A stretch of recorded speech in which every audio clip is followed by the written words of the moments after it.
Hello, everybody, and welcome to our discussion of Chapter 5, Identity and Intercultural Communication. In this chapter, you'll be learning about approaches to identity, thinking about what identity means in relationship to intercultural communication, a review of the phases of minority and majority identity development and how they differ, identify and describe 9 social and cultural identities, so ways in which or concepts around which identities can be formed. Identify specifically characteristics of whiteness, and we'll talk about why that matters when we get there. Phases of multicultural identity development, and relationships between and among identity, stereotyping, and prejudice, and finally, between identity and communication. So here we go. Think about this chapter overall. This identity serves as a bridge between culture and communication. It is important because people communicate their identity to others.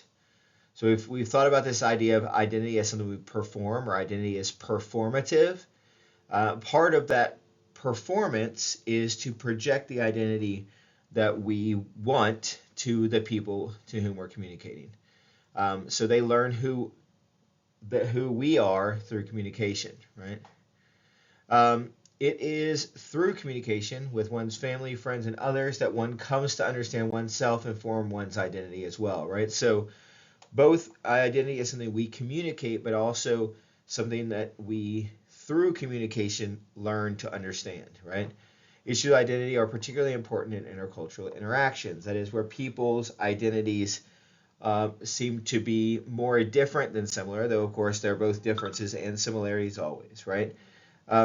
So conflicts can arise when there are sharp differences between who people think they are and who others think they are, right? So we also have this issue of perceptions.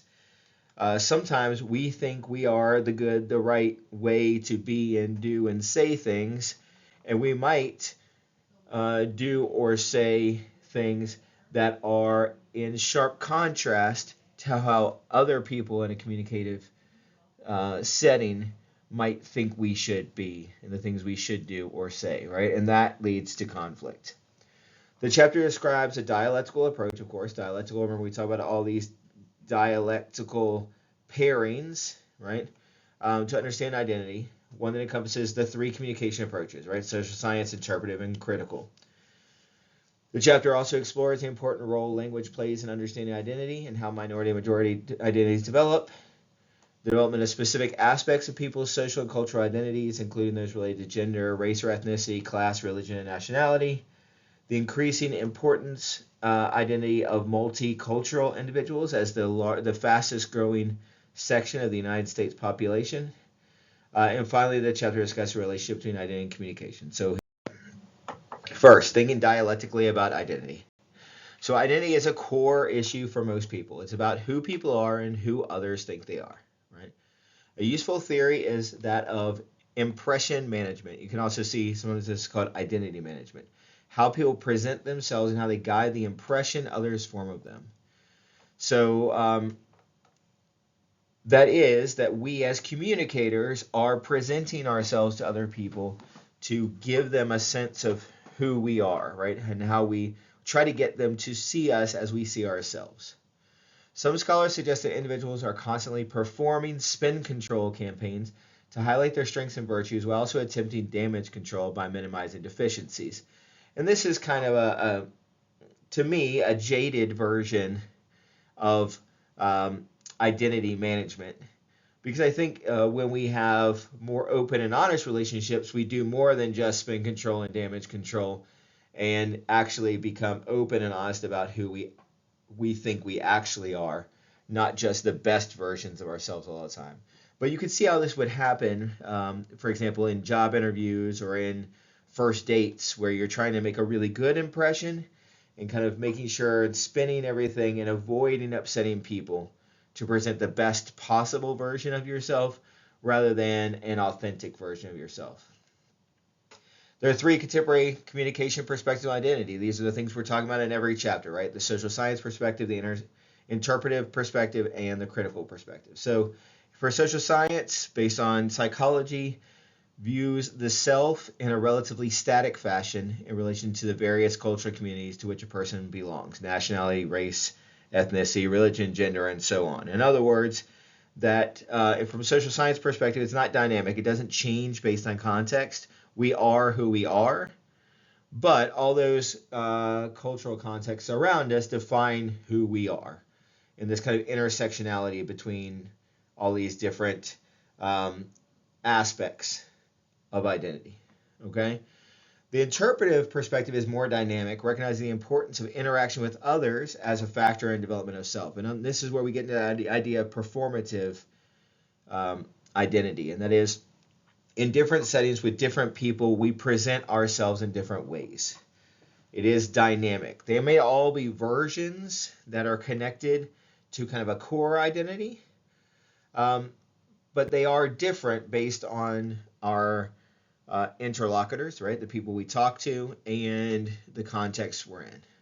Finally, the critical perspective views identity even more dynamically as a result of context quite different from the individual. In other words, these large structures of society and politics and culture that define us and our identities in lots of ways as like external pressures to us. Okay, so looking at these three different perspectives allows us to take a dialectical approach to identity.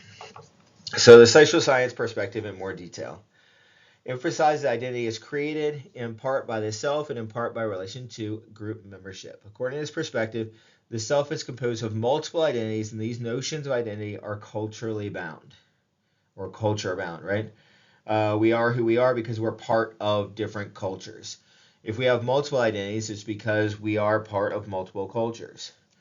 People's identities are created not in one smooth, orderly process, but in spurts, with some events providing insights into who they are and long periods intervening during which they may not think much about themselves or their identities. Cross-cultural psychologist Alan Rowland has identified three universal aspects of identity present in all individuals. I like to point out the word universal there. Universal is something that's important to scientific approaches to study, and that is this idea of looking for kind of overarching truths, right, underlying facts that apply universally to all people, right, or in this case to all aspects of identity, right? So there is, according to Rowland, an individualized identity. The individualized identity is the sense of an independent I with sharp distinction between self and others, right? In other words, it seems to be universal that every person, every individual in every culture understands themselves as not only connected to, but also independent of others. A familial identity. In contrast, a familial identity, evident in many collectivist cultures, stresses the importance of emotional connectedness to and interdependence with others. In addition, the understanding of the familial self may be more connected to others and situation bound. This identity also exists in more independent cultures, right? So we may recognize ourselves as more or less independent or more or less connected, right? But we all have an individualized sense of identity. We are an individual. And we all have a familial identity. We're also connected. And the reason it's familial is because those initial connections tend to be with your immediate family, whatever that family group looks like. A spiritual identity. The third dimension is a spiritual identity, the inner spiritual reality that is realized and experienced to varying extents by people through a number of outlets. So this is the idea that just like you can see yourself as more or less individual and more or less connected to other people within your group, you can see yourself also as more or less connected to some kind of spiritual identity based on your understanding of and your worldview related to what might be thought of as religious, but can be generalized to this idea of spirituality. Groups play an important part in the development of all dimensions of self. Individuals are growing up. As they're growing up, they identify with many groups based on gender, race, ethnicity, class, sexual orientation, religion, and nationality. Because people belong to various groups, they develop multiple identities that come into play at different times depending on context. Communication scholar Ting Toomey argues in her identity negotiation theory that cultural variability influences one's sense of self and ultimately influences themselves in relation to groups they belong to due to the basic human need for security and inclusion. At the same time, humans also need differentiation from these same groups, right? So we oftentimes see ourselves and long to be part of groups that are similar to how we perceive ourselves, but we also at times want to separate ourselves, right? Become more independent or more individualized within those groups, right? So we don't lose ourselves completely in a group, um, but at the same time we can't be completely separate from these groups. There is um, a drive to be around people who share um, one or more of our identity markers. In the interpretive perspective, we build on the notion of identity formation discussed previously, but it takes a more dynamic turn. So, emphasizing that identities are negotiated, co created, reinforced, and challenged through communication with others. So, every time we communicate with others, we are presenting ourselves in a particular way and they're perceiving us in a particular way. And through that communication, we are negotiating and thereby co creating, reinforcing, and challenging, right, our identities. So that identity actually emerges, becomes visible when messages are exchanged between persons. Avowal is the process by which individuals portray themselves, right? Is how I present myself. Whereas ascription is the process by which others attribute ideas to us. Sometimes these processes are congruent. That is, sometimes the version of ourselves we portray matches the version that others think about us, right? Sometimes, of course, they are different, right? Different identities are emphasized depending on the individuals that one is communicating with and the topics of conversation.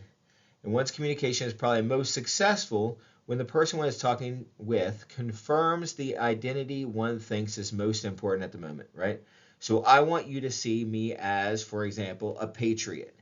And as we're having a conversation about some issue related to being patriotic, if we have the same idea of what being patriotic is, and you perceive me as achieving that ideal, then right, we're gonna have this kind of great conversation where your understanding of me and my understanding of me are congruent or match up. If, however, we have very different ideas from that, and I think what I'm doing is very patriotic, and you think what I'm doing is anti-patriotic, right? We're going to have conflict, right? In this case, sharp conflict. So central to the interpretive perspective is the idea that people's ideas are expressed communicatively in core symbols, labels, and norms. Core symbols, or cultural values, like we talked about before, tell people about the fundamental beliefs and the central concepts that define a particular identity. The critical perspective, of course, is always going to take it to that social justice level. So, but it grows a lot out of that interpretive perspective. So, like the interpretive perspective, the critical perspective emphasizes the dynamic nature of identities, but in addition, it emphasizes the contextual and often conflictual elements of identity development. This perspective pays particular attention to the societal structures and institutions that constrain identities and are often the root of injustice and oppression. The driving force behind a critical approach is the attempt to understand identity formation within the context of history, economics, politics, and discourse. People are all subject to being pigeonholed into identity categories or contexts even before they're born. People cannot ignore the ethnic, socioeconomic, or racial positions from which they start their identity journeys. The identities that others may ascribe to an individual are socially and politically determined. When people invoke such discourses about identity, they are pulled into social forces that feed that discourse. People might resist the position they put them in, and they might try to ascribe other identities to themselves. So think about this, right, in terms of how other people and institutions identify us and thereby kind of define us in ways that may partially or totally seem accurate and correct definitions of us, but how they also kind of limit us, put us in a box, right? So if you've ever felt like checking the box on a demographics form is not adequately describing you, then you've had this sense of feeling misidentified and pigeonholed into particular identity categories that don't particularly fit you. In really severe cases, right, we have the idea of stereotyping, which we'll talk about, which is when we put people in those boxes and attribute particular aspects to them based on limited experience or knowledge of people who we perceive as like them, right? So that we say everybody who's a member of this group is like this, you are like this, therefore you're like everybody else, right? You do this like everybody else in that group. Of course, in this case, in those cases where we feel like we're misidentified, we might try to resist and define ourselves and try to portray that definition in resistance. Okay, so French philosopher Louis Althusser uses the term interpellation to refer to this process. This hailing process that Althusser describes operates in intercultural communication interactions. It establishes the foundation from which the interaction occurs. The social forces that give rise to particular identities are never stable, but are always changing, right? Aside from these larger contexts for identity, identities are also dynamic at the individual level because of someone's own experiences. For another example, look at the way identity labels have changed from colored to Negro to Black to Afro-American to African-American and so on and so forth, right? And that is that based on our societal structures and how people identify themselves when they have an opportunity to be more involved and participatory in that interpellation, those namings, those labels can change, right, over time to fit the current context. Although these labels seem to refer to the same group of people, the political and cultural identities of those so labeled are different, right? So the labels change because identities change, okay?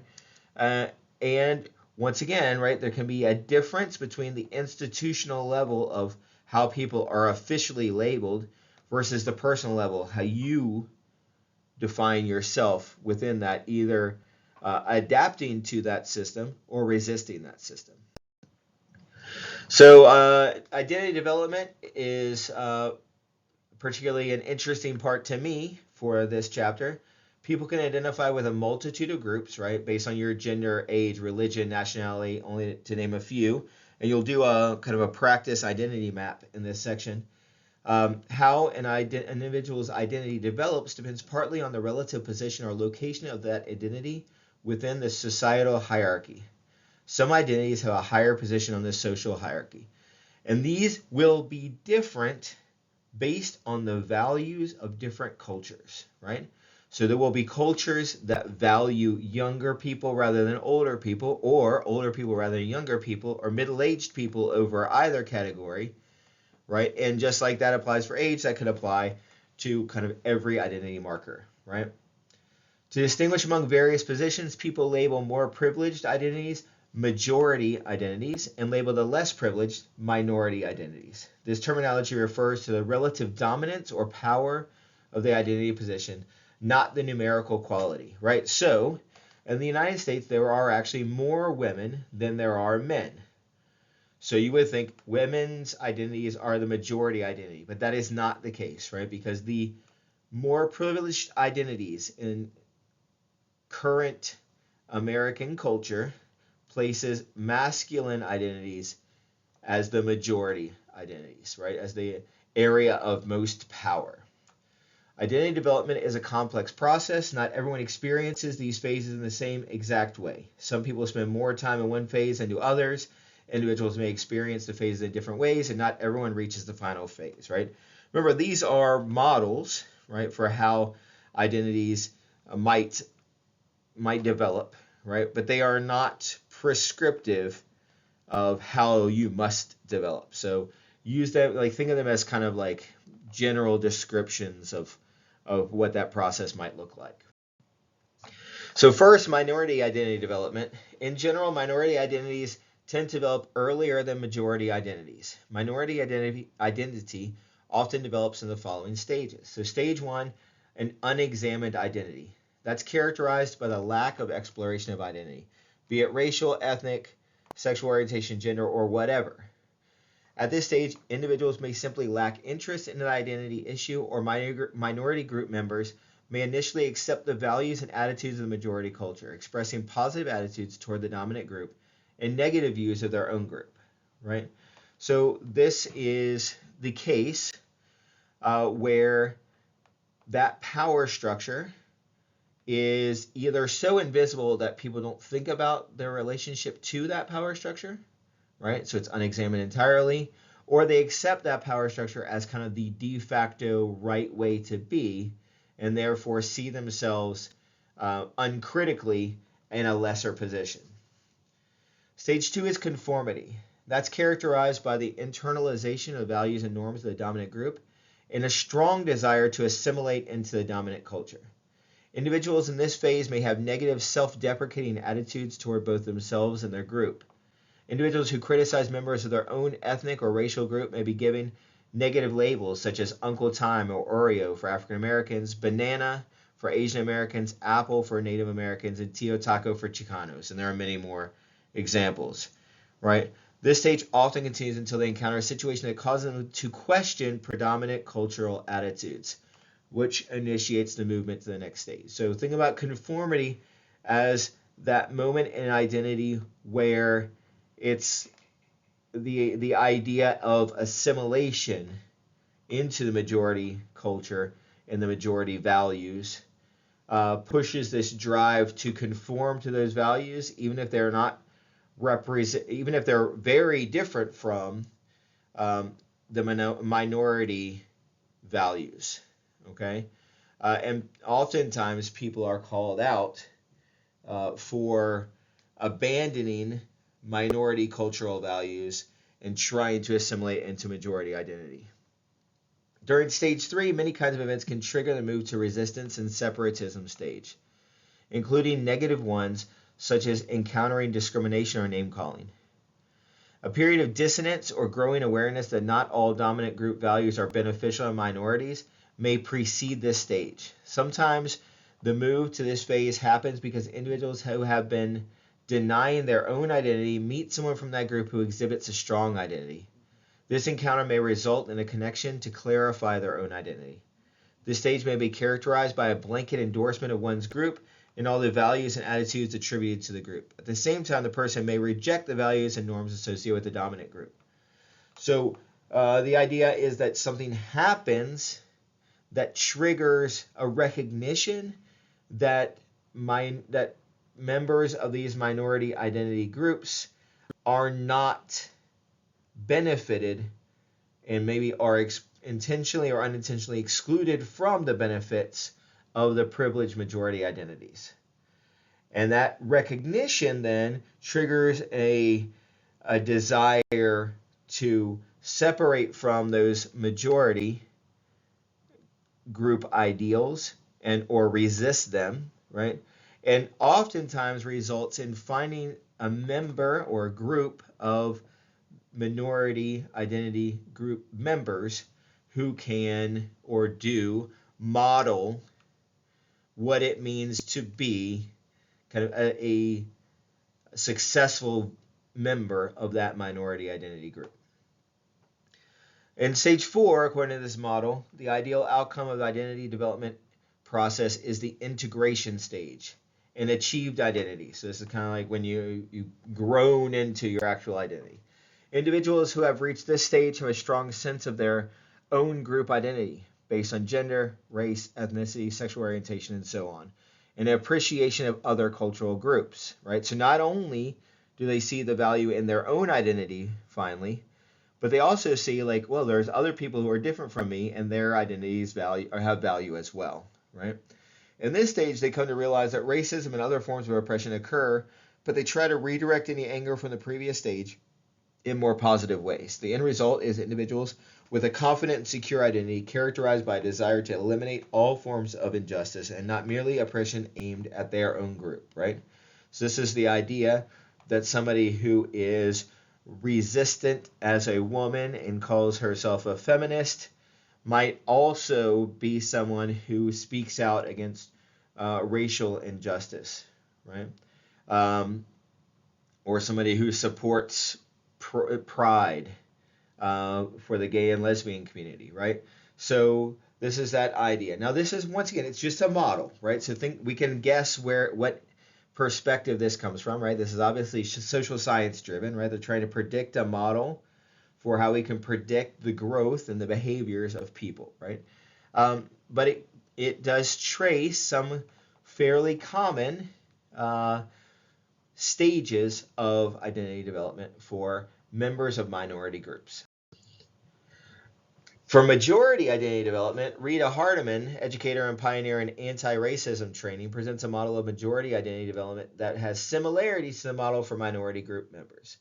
Although she intended the model to represent how white people develop a sense of healthy racial identity, it can also be helpful in describing how other majority identities develop: straight sexual orientation, Christian religious identity, male gender identity, middle class identity, and so on. Now, obviously, these are all categories that in America are majority identities that may not be majority identities elsewhere. For example, Christian religious identity is not a majority identity in Israel, okay, right? Where Jewish religious identity would be your majority identity, right, for religion. So, in other words, it outlines the way some scholars think a majority identity should develop, from accepting societal hierarchies that favor some identities and diminish others, to resisting those inequities. In other words, how can people develop a version of their majority identity that reaches that integration stage, like in the minority development, right, where they can hold not only be comfortable in their own identity, but also recognize the value of other identities, which is really important from an American democratic perspective, where ideally every individual is valued as a member of American society, right? So first, of course, the unexamined identity. It's the same idea for the minority cultures. That is, a lot of times people do not examine their identities, right? Acceptance, right, is that internalization, conscious or unconscious, of a racist or otherwise biased ideology. So when we hear talk about systematic racism, for example, right, or being a participant in systematic racism, oftentimes we need to acknowledge that that is not conscious racism, but instead is unconscious acceptance of the dominance and privilege that comes along with being a member of that majority identity. The key point is that individuals are not aware that they have been programmed to accept this worldview, right? This idea that we are oftentimes unaware of our own privileges, but very aware of the disadvantages we face, right? And remember that each identity, our identities, we have multiple identities, right, based on our different relationships to these identity markers, so that we can be privileged in some ways and disadvantaged in others, right? But to recognize that there is some version of privilege associated with the majority identities and some disadvantage associated with the minority identities within a culture, okay? And that they matter for intercultural communication.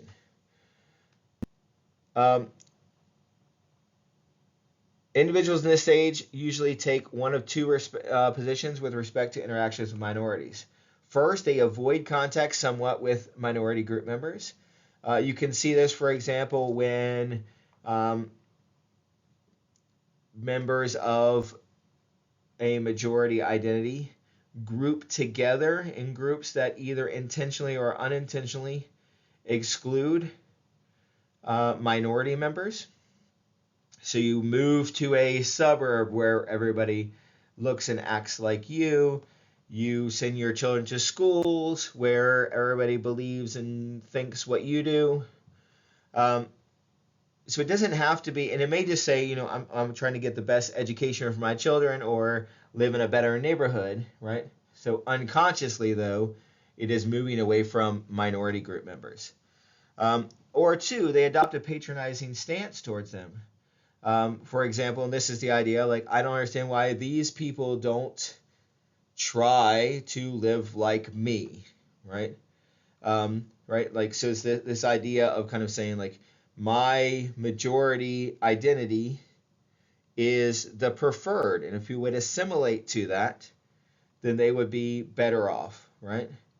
And so with majority identity development, it's important to note that some people never move beyond this phase, right? And this is where we might see people become consciously racist or sexist or anti-other religions, etc., whatever the majority identity is that we're talking about. In stage 3, resistance would then represent a major paradigm shift for people who are members of the majority identity. It involves a move from blaming minority members for their condition to naming and blaming their own dominant group as the source of the problems. And this is a hard shift to make for a lot of people, right? And we need to acknowledge that one of the challenges for majority identity development is that it oftentimes, according to this model, requires you to resist your own privilege, to recognize that privilege and see it as a problem, right? This resistance may take the form of passive resistance with little behavioral change or active resistance, trying to reduce, eliminate, or challenge the institutional hierarchies that oppress, right? In reference to one's own identity, the stage is often characterized by embarrassment about one's own privileged position, guilt, shame, and a need to distance oneself from the dominant group. So we can see this in people's behaviors, right? When they try to become allies to minority groups to help resist dominant culture. Stage 4, redefinition. In this stage, people begin to refocus or redirect their energy toward redefining their identity in a way that recognizes their privilege and works to eliminate oppression and inequities. They realize they don't have to accept uncritically the definitions of being white, straight, male, Christian, U.S. American that society has instilled in them. And finally, step 5, integration. In this stage, majority group individuals now are able to internalize their increased consciousness and integrate the majority identities into all other facets of their identity. They not only recognize their identity as white, but also appreciate other groups, right? So, right, and it's a very similar integration to the minority group, right? And that is that it not only says, like, I understand my own identity and I value my own identity, but that I recognize that other people have other identities and I value those other identities, right? Once again, this is kind of a proposal of how contemporary scholars believe majority identities should develop to lead to better intercultural communication and ultimately a stronger democracy that is representative and inclusive of both majority and minority identities. Social and cultural identities. So we're going to go through some different discussions of what these identities look like. So obviously, gender identity. To establish a gender identity for the newborn, visitors may ask if a baby is a boy or a girl. Right? Gender identity can be defined as the identification with the cultural notions of masculinity and femininity and what it means to be a man or a woman. Notions of masculinity and femininity change continually, driven by commercial interests and other cultural forces.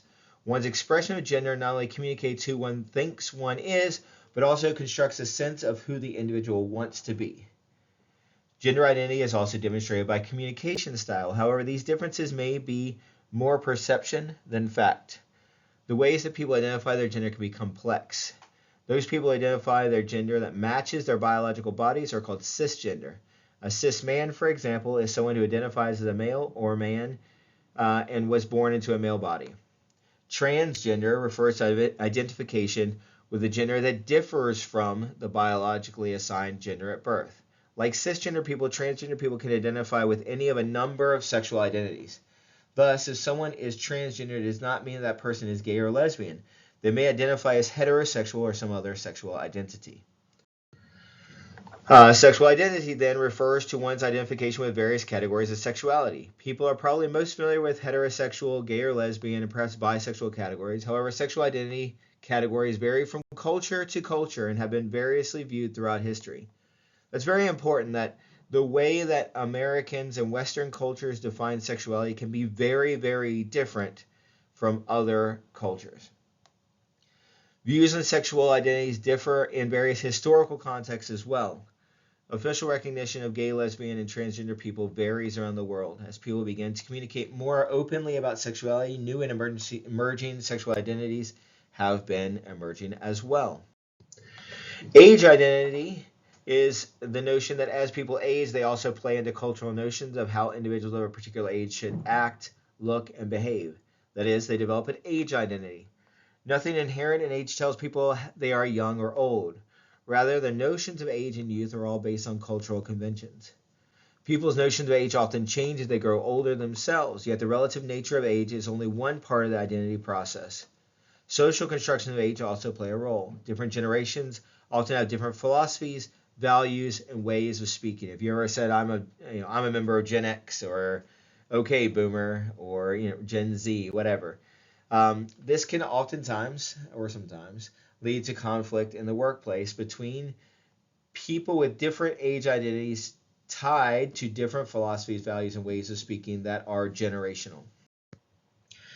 Racial and ethnic identities. I apologize for the small text here, but race consciousness or racial identity is largely a modern phenomenon.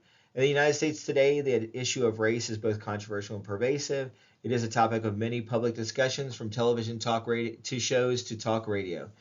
Yet many people feel uncomfortable talking about it or think it should not be an issue in daily life.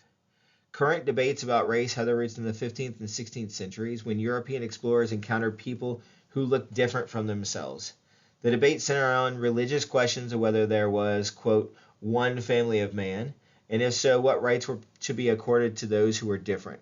Debates about which groups were human versus which groups were animal pervaded popular and legal discourse and provided a rationale for slavery. Later in the 18th and 19th centuries, the scientific community tried to establish a classification system of race based on genetics and cranial capacity. However, these efforts were largely unsuccessful.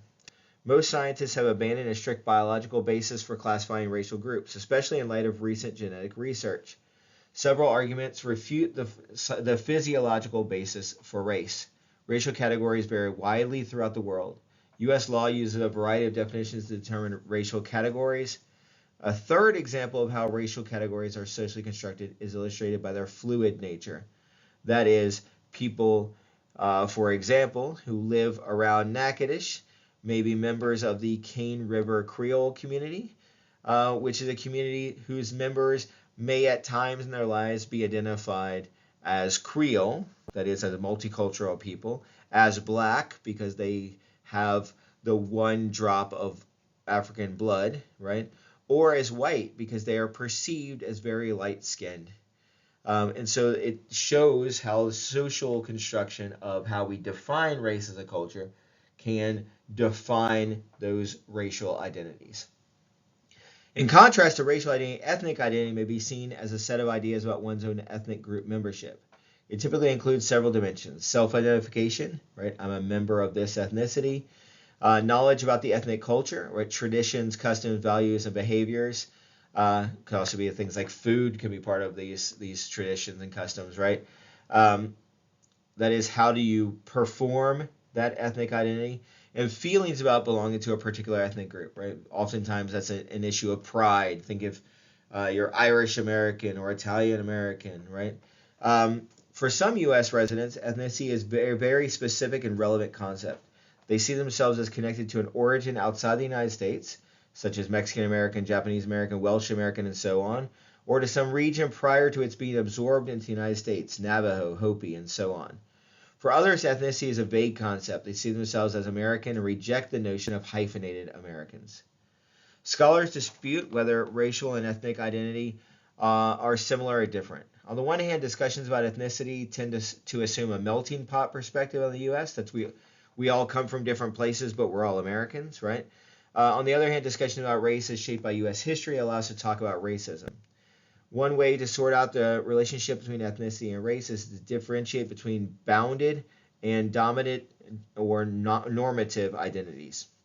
However, what it means to belong to the dominant or normative culture is more elusive.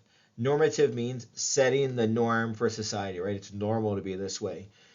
People's sense of racial or ethnic identity develops over time in stages and through communication with others.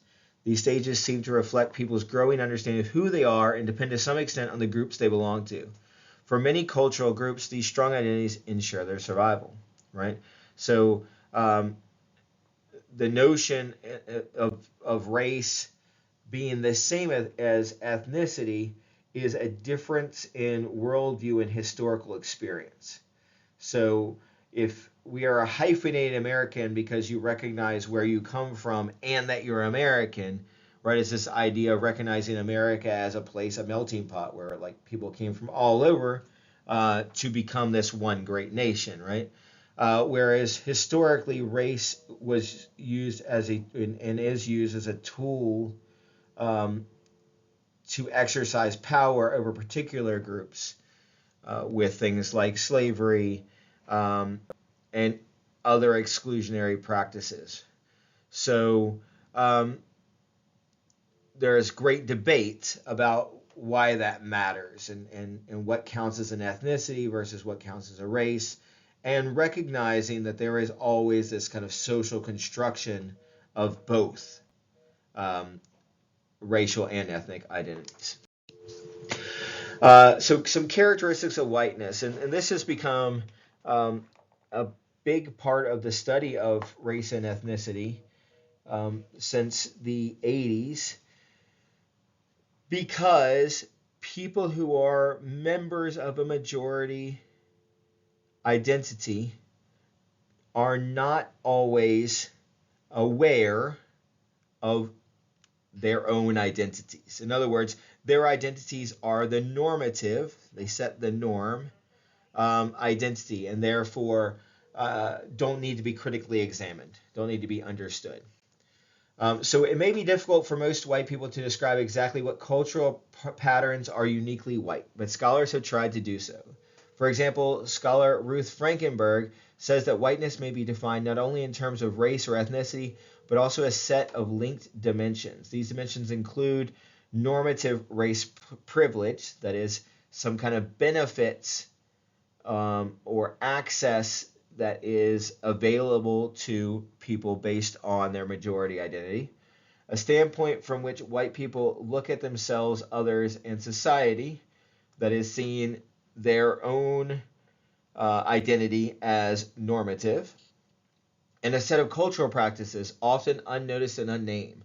Kind of what does it mean to be, act, speak, perform whiteness? Historically, whites have been the normative or dominant group in the United States, and as such, have benefited from privileges that go along with belonging to the dominant group.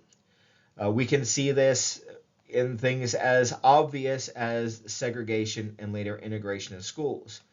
Brown versus Board of Education in 1954 established that separate was always inherently unequal, and therefore schools that had previously been segregated across the nation, but predominantly in the American South, had to integrate. It took from 1954 until 1975 for schools in Natchitoches, Louisiana to actually integrate. What happened before that was that the white school in general, had the stronger teachers, had the new materials, and the black school was given the teachers who were perceived as lesser than and hand-me-down materials from the white school. So this kind of privilege that was assigned to and enacted by societal and political structures in Natchitoches provided a privilege to the dominant group, right? Now, there is an emerging perception that being white no longer means automatic privilege, particularly as demographics change in the United States and as some whites perceive themselves to be in the minority. This has led some whites to feel threatened and, quote, out of place. Some white young people today are very aware of their whiteness. Further, they believe that being white is a liability, that they are sometimes prejudged as racist and blamed for social conditions they personally did not cause, and that they are denied opportunities that are unfairly given to minority students. In addition, because of corporate downsizing and the movement of jobs overseas in recent decades, increasing numbers of middle-aged white men have not achieved the degree of economic and professional success they had anticipated. They sometimes blame their lack of success on immigrants who will work for less, or on the increasing numbers of women and minorities in the workplace who may be taking those jobs. The point is not whether these perceptions are accurate, right? That's a sociology argument. Rather, the point is that identities are negotiated and challenged through communication. One reaction to feeling outnumbered and being a new member of an ethnic minority group is to strengthen one's own ethnic identity. In other words, some of these white people come to embrace and strengthen their own notion of whiteness, right? So what does that mean for intercultural communication? How do we communicate with members of this group who react in these particular ways, right? Opinion polls reveal significant differences in how whites and blacks view many issues, including, for example, President Obama. A Pew Research Center study conducted 1 year after President Obama's election found that blacks were more likely to view President Obama as black rather than mixed race. Why? Because in the first black president, people seized a moment to say that that person is representative of us and our minority identity, right? Some views held consistently by whites are not necessarily shared by other groups, and some cultural practices and core symbols, like individualism, are expressed primarily by whites and significantly less by members of minority groups.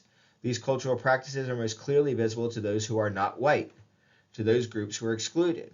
So the challenge here, I think, if you are a student who is a member of the majority dominant white identity in the United States, is to apply that same lens that you might apply and see difference in the ways that African American or Latinos or any other minority racial and ethnic identity, the things we see that are different, like they seem to, as a group, participate in these particular behaviors, customs, traditions, languages, whatever, right? And try to apply that same kind of lens, turn it around on yourself and say, okay, what are the things that I do or say or think or speak that kind of are defining of my whiteness, right? It can be a challenging and interesting exercise to understand your own identity more deeply. Religious identity. Religious identity can be an important dimension of many people's identities, as well as an important site of intercultural conflict. Religious identity is often conflated with racial or ethnic identity, which makes it difficult to view religious identity simply in terms of belonging to a particular religion. For example, issues of religion and ethnicity have come to the forefront in the war against Al-Qaeda and other militant groups. So that, for example, right, religious identities tied to Islam can be tied to particular understandings of different races and ethnicities that can lead to also misunderstandings, right, of other religions and further marginalization of them. For example, when we see a person who is a member of the Sikh religious community, who are brown-skinned people, oftentimes from India and other Eastern countries, who wear turbans, and they are attacked because they are perceived by someone else for being a terrorist member of Al-Qaeda, which is Muslim, right, which is a different identity, but because it's been conflated with this kind of perception of particular racial categories, right, it leads to conflict that might not exist otherwise, right? And so it's important that drawing distinctions among various identities, racial, ethnic, class, national, and regional, can be problematic. And a lot of times they overlap, right? And they certainly impact one another in how we see our own identities and how we perceive people of other identities. People in some religions communicate and mark their religious differences by their clothing, right? So, for example, evangelical Pentecostals may have women who only wear skirts and dresses. They won't wear pants, and they don't cut their hair. Those are marks of their religious identity, right? And ways they perform their identity as women who are part of that religious identity, right? A big change in religious identity has taken place in the United States. Younger people are much less identified with religion than older U.S. Americans. The connection between U.S. American identity and religious identity is melting away. In the early 1990s, the historic tether between American identity and faith snapped. Religious non-affiliation in the United States started to rise and rise and rise. We should point out that these shifts in religious identity in the United States can be seen as kind of an ebb and tide. That is, there are moments where people become more connected and people become less connected. Right now, we seem to be in a less connected period of religious identity in the United States. But there certainly are majority religious identities, right, that are Judeo-Christian. Class identity. People don't often think about socioeconomic class as an important part of their identity. Yet scholars have shown that class often plays an important role in shaping individuals' reactions to and interpretations of culture. English professor Paul Fussell shows how similar signs of class identity, a sense of belonging to a group that shares similar economic, occupational, or social status, operate in the United States. At some level, people recognize these class distinctions, but they consider it impolite to ask directly about a person's class background. Therefore, one may use communication strategies to place others in a class hierarchy. Unfortunately, these strategies don't always yield accurate information. Most people in the United States recognize class associations even though they may deny that such class divisions exist. One reason for this apparent contradiction is that people in the majority or normative class, the middle class, tend not to think about class, whereas those in working class are often reminded that their communication styles and lifestyle choices are not the norm. And this is one of those cases where you can see kind of a blaming of a minority identity. The people who are in the working class are at fault for not, for example, studying what they should have studied or taking education seriously when they were younger, or choosing to do certain jobs. So a central assumption of the American dream is that with hard work and persistence, individuals can improve their class standing, even in the face of overwhelming evidence to the contrary. The American dream has come under scrutiny in the wake of the Great Recession, but it really existed before that. We can see even historically that people tend to stay in the same class into which they were born. That is, class correlates to economic and social class status later in life, okay? The class you're born into. So what does this mean? It means the American dream is false? Well, not entirely, right? There are people who achieve the American dream, right? But it also means the American dream can be defined and understood differently depending on your relationship to the class that you're in. So the point is that although class identity is not as readily apparent as, say, gender identity, it still influences people's perceptions of and communication with others. National identity. Among many identities, individuals also have a national identity, which should not be confused with racial or ethnic identity. People who do not hold citizenship in a country are called stateless. The United Nations High Commissioner for Refugees notes that the exact number of stateless people is unknown, but UNHCR estimates that there are millions globally, right? People who are displaced because of war, famine, weather, find themselves without a state. So citizenship for many people is a very important part of their identity. as a legal status as well as an identity. Nationality can be revoked or denied, right? So being American comes with particular legal status that is valuable and useful, right? Um, that it for a person who is in this country without that legal status, uh, something that they perhaps aspire to or need, right, in order to be successful, but they are denied, right, for whatever reason. So, in some people have various ways of thinking about nationality and sometimes confuse nationality and ethnicity. That is, nations oftentimes contain peoples of different races and different ethnicities, and those people may have they may all share the same nationality but have very different access to the privileges of that nationality based on other aspects of their identity. Regional identity. Closely related to nationality is the notion of regional identity. Many regions of the world have separate but vital and important cultural identities. In the United States, regional identities remain important, but perhaps less so as a nation moves towards homogeneity. Although some regional identities can fuel national independence movements, they more often reflect cultural identities that affirm distinctive cuisine, dress, manners, and language.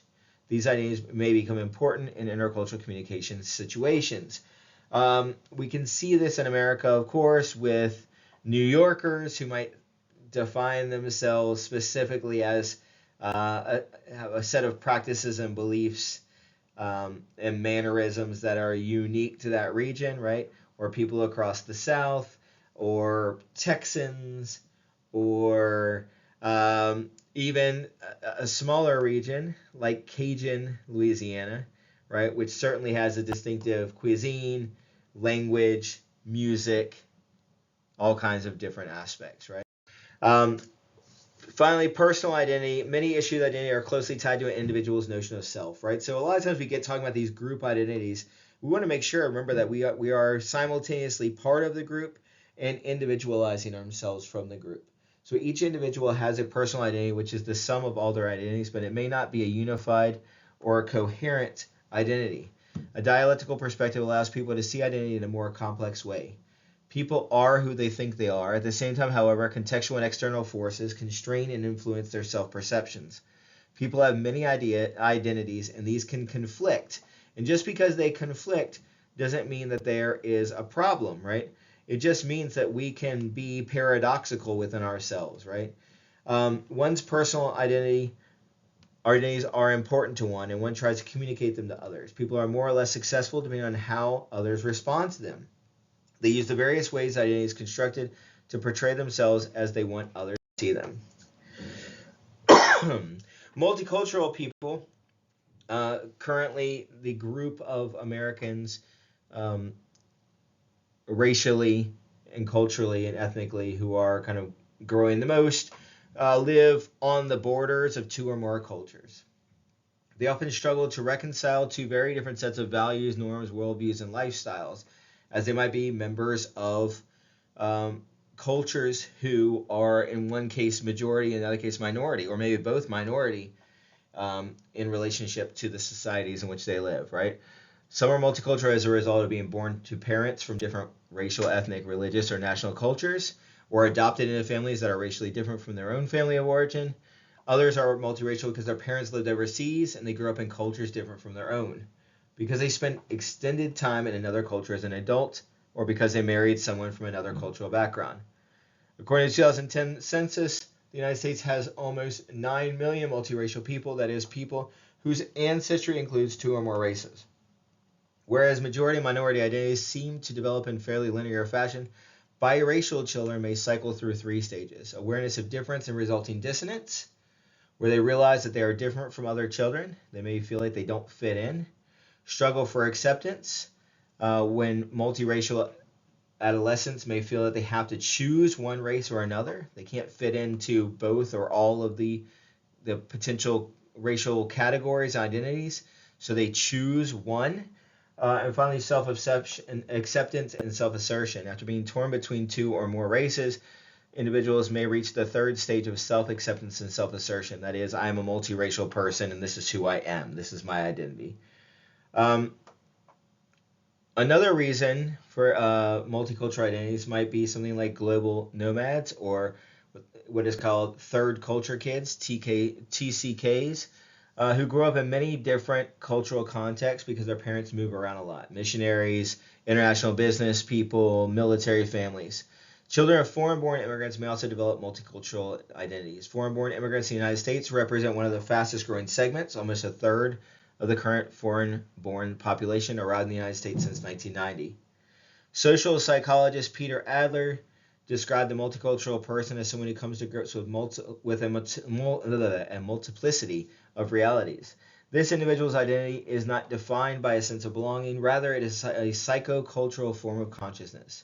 According to Adler, multicultural individuals may become culture brokers, people who facilitate cross-cultural interaction and reduce conflict. Milton Bennett describes how individuals can develop an ethno-relative perspective based on their attitude toward cultural difference. The first and most ethnocentric stage involves the denial or ignoring of difference. The next stage occurs when people recognize difference but attach negative meaning to it. A third stage occurs when people minimize the effects of difference. In the fourth phase, acceptance, people accept the notion of cultural difference. In the fifth phase, adaptation, they may change their own behavior to adapt to others. The final phase, integration, is similar to Peter Adler's notion of a multicultural person. Communication scholar Janet Bennett provides insight into how being multicultural can be at once rewarding and challenging. She describes two types of multicultural individuals. One, encapsulated marginals who have become trapped by their own marginality, and two, constructive marginals who thrive in their marginality. Marginality is the idea you're pushed away from majority right into the margins of society. Encapsulated marginals have difficulty making decisions, are troubled by ambiguity, and feel pressure from both groups. They try to assimilate but never feel comfortable, never feel at home.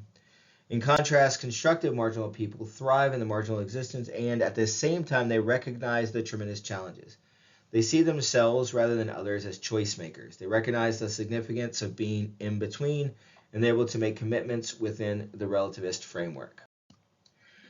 So finally, identity, stereotypes, and prejudice. The identity characteristics described in this chapter sometimes form the basis for stereotypes, prejudice, and racism. To make sense out of overwhelming amount of information people receive, they necessarily categorize and generalize, sometimes relying on stereotypes, that is, widely held beliefs about some group. For example, Asian Americans have often been subjected to the positive model minority stereotype, which characterizes all Asians and Asian Americans as hardworking and serious. This stereotype became particularly prevalent in the United States during the civil rights movement in the 1960s and 70s. Even positive stereotypes can be damaging if they create unrealistic expectations for individuals. Stereotypes can also develop out of negative experiences. If people have unpleasant encounters with others, they may generalize with that unpleasantness to include all members of the group. Whatever group characteristic they tend to focus on, prejudice is a negative attitude toward a cultural group based on little or no experience. Whereas stereotypes tell one what a group is like, prejudice tells one how one is likely to feel about that group. One communicative practice in which people express their prejudice is called microaggressions. Microaggressions are subtle insults, verbal, nonverbal, and/or visual, directed toward people of color, often automatically or unconsciously. And that definition has been extended beyond issues of racial microaggressions to be microaggressions towards anybody, right, based on stereotypes and prejudice. Psychologist Richard Brislin suggests that as stereotyping arises from normative cognitive functioning, holding prejudices may serve understandable functions. He identifies the following four such functions. There's a utilitarian function. People hold certain prejudices because they can lead to rewards. The ego defensive function. People hold certain prejudices because they don't want to believe unpleasant things about themselves. The value expressive function. People hold certain prejudices because they serve to reinforce the aspects of life that are highly valued. And the knowledge function. People hold certain prejudices because such attitudes allow them to organize their structure their world in a way that makes sense to them, in the same way that stereotypes help them organize their world, right? In other words, they're tools for maintaining belief systems, right? Identity and communication. Obviously, identity has a profound influence on intercultural communication processes. One can use the individual cultural dynamic to examine the issues that arise when one encounters people whose identities one doesn't know. Sometimes one assumes knowledge about another person's identity based on his or her membership in a particular group.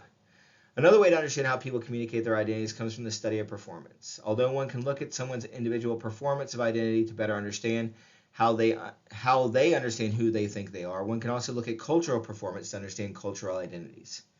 For example, one part of U.S. history, often hidden, is the horrific practice of lynching.